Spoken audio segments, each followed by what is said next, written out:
As the teams docked out for race day 4 of the Louis Vuitton Regatta in La Maddalena, it was a case of the two biggest names in international sailing fighting for their first win, having been handed defeats in both their previous encounters. BMW Oracle Racing arrived in Italy off the back of their historic multi-hull win against Alinghi in the America's Cup. But while they may have overcome the mighty Alinghi, they went down to newbies Aleph of France, who'd emerged as the early regatta giant killer, and then to Britain's Team Origin. Italy's Luna Rossa, with American Ed Baird helming and Brazilian Olympic legend Torben Grail calling tactics, had lost both their local derbies against Italian counterparts Azzurra and Mascalzone Latino. Luna Rossa were up against Russia's Synergy, who'd won their opening encounter against Jochen Schumann and Sebastian Collin all for one. Off the start line, American Ed Baird had the upper hand, or so it seemed. After a long drag race on starboard, Karol Jablonski and Rod Dawson did a good job aboard Synergy of hanging in to windward. But the real action came as the boats approached the top mark for the first time. Synergy had closed the game up and, coming in on starboard, sprung the trap. As give-way boat Luna Rossa was forced to dip and then tack to avoid the Russians, who turned the tables on the heavy-hitting Italian team.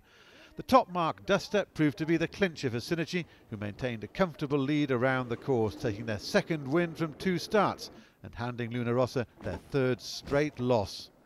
You know, the crew did a good job, Rod Dawson and Johan Bahne, they are calling, really good shots, picking the right side of the course, they interpreting the right shift, so we feel quite comfortable.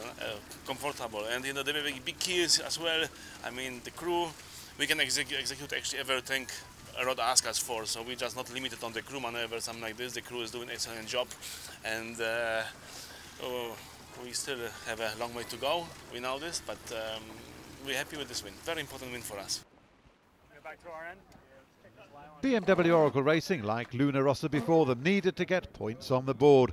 They were up against an in-form Artemis, who matched aggressive pre-start tactics from Spittle, and coming off the line had the American team on the ropes.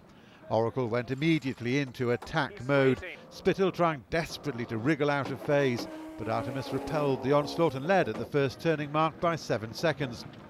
The Americans did all they could to keep the game close, waiting for the moment to attack once more. Nothing between the teams as they rounded the halfway marks. Once again, it was a matter of surviving the upwind onslaught.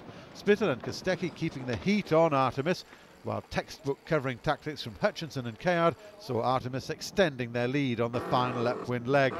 That would have brought a smile to the face of Artemis, the Hellenic goddess of the hunt who adorns the Swedish boat Spinnaker. 3 out of 3 for Terry Hutchinson, whereas BMW Oracle Racing was staring at 3-zip. It's a very good win, and it was a great team race. I take my hats off to the Oracle guys. They kept the pressure on us, and it was a shifty race and lots of things happening, and good exercise all the way through our boat to respond to the pressure that they were applying. And we definitely have been talking about amongst ourselves as a team that we want to be comfortable in the 1 boat length lead, and I'd be lying to you if I said I felt completely comfortable, because they were chipping along, but Paul and Cameron and Kevin did a nice job tactically, and the guys boat handling wise just executed, so it was really good. Well, obviously we're a little rusty. We've come from multi-hull sailing, so we need to just keep chipping away. Our goal here isn't to go out and win. It'd be great if we did, but we're here to learn and try and catch up to the other teams. We recognize that the other teams are got a nice edge on us at the moment. Another top team struggling to get points on the board are Britain's Team Origin, 1-3 down going into their match against All for One, the Franco-German alliance, 2-1 in credit. With so much at stake for the Brits, Ben Ainslie was in aggressive frame of mind, constantly attacking Seb Coll in the pre-start. Coll kept his cool though to lead off the line, but a predatory Ainslie had the power of the right, which as so often would prove to be decisive. As the boats headed into the top mark, Ainslie was in complete control, carting All for One way past the windward mark. Tactician Ian Percy bided his time until Origin had gauged away, directing Ainslie to turn sharply on a puff of wind for the Brits to leap away into an 80-metre lead. The move turned into a match winner for Team Origin. The lead grew to 150 metres, and while Jochen Schumann and Sebastian Coll refused to give up and whittled it back to 37 on the final run, in the end it was an emphatic victory for Ainslie, exactly what the doctor had ordered for the British squad. Well, we actually think we're sailing pretty well. We've had a bit of bad luck at the beginning, catching a lobster pot and having a problem with one of the gyres where we got a big twist when we're in the lead. So a couple of unfortunate situations, and then one great race with Team New Zealand where we both fought for one side, we got it, and then it turned out to be the wrong side, that classic match racing frustration. But over the week, you know, the team are racing well, Ben's starting very well, so yeah, we're very happy with our performance at the moment, if not our results.